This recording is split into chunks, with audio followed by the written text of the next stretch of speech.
The next country that we're going to tackle is Japan.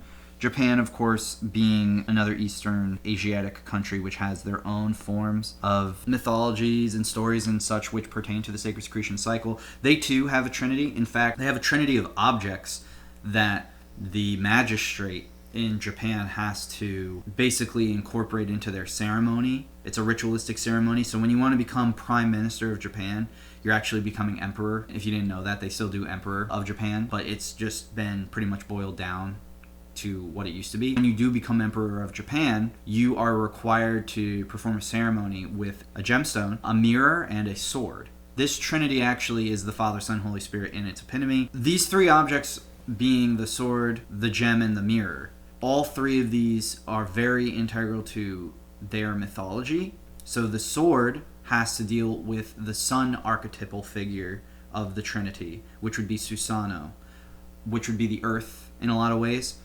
The moon would be the gemstone, which is Tsukuyomi, which is the god of the moon in Japan. And then Amaterasu is the mirror, which would be the sun, as in the sun in the sky, the ball of fire. But all three of these actually have their own place in the trinity. Light, of course, being from source, oftentimes gets reflected and refracted. That's what the mirror is for, and that's what it represents in the story of Amaterasu, which is the sun god, the goddess of the sun in their mythology. Tsukuyomi, having the jewel, that is in reference to the jewel being, of course, the most expensive of those three.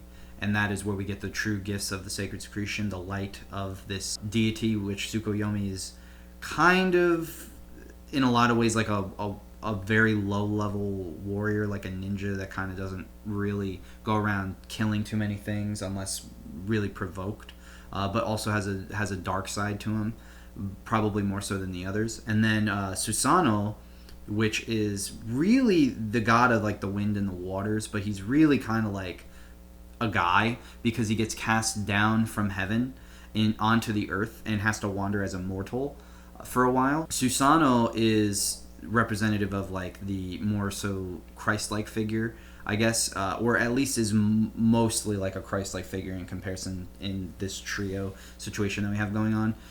And of course, there's other things that play into the Japanese mythos as well, but these three are extremely important, especially the story of Susanoo, as he is cast out of heaven for his transgressions, and then must fight the 8-headed serpent Orochi.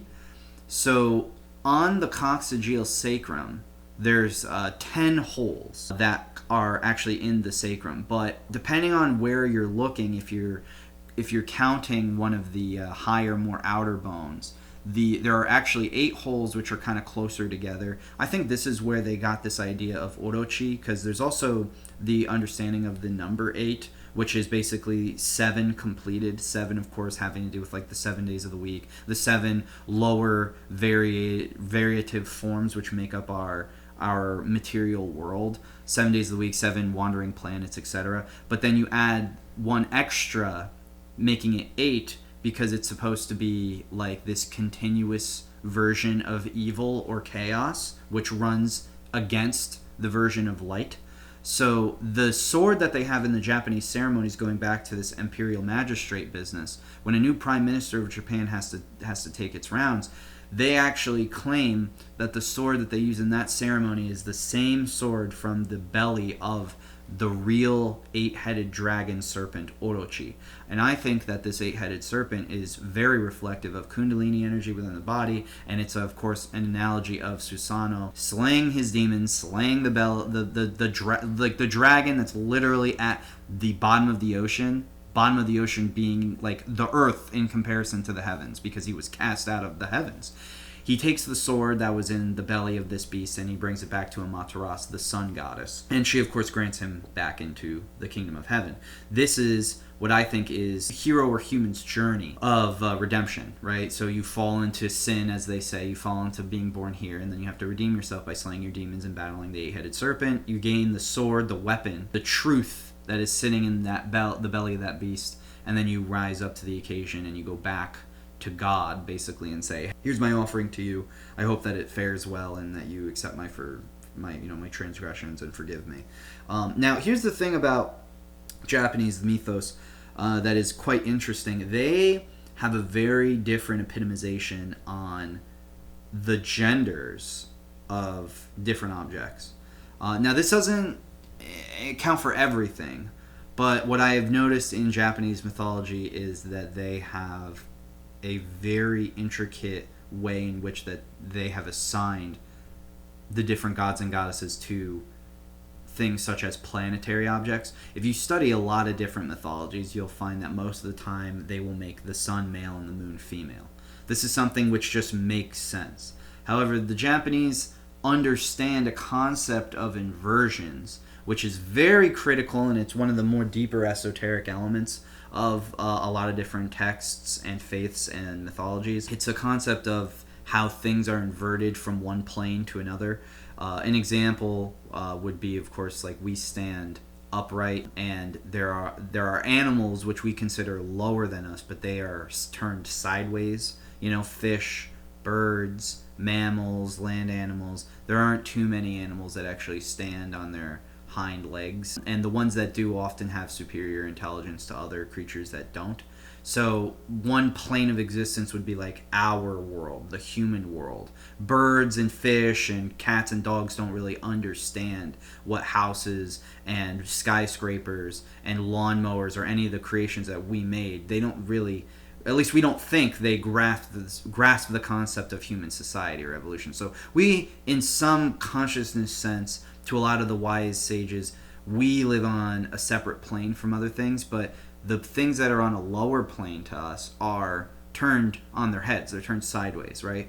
So I think the Japanese understood some of these types of concepts, and they were trying to run them in parallel with the deities that they kind of put up in the sky. I don't really, and maybe somebody in the comments can help. I don't really have an explanation as to why they made Amaterasu female or Tsukuyomi male.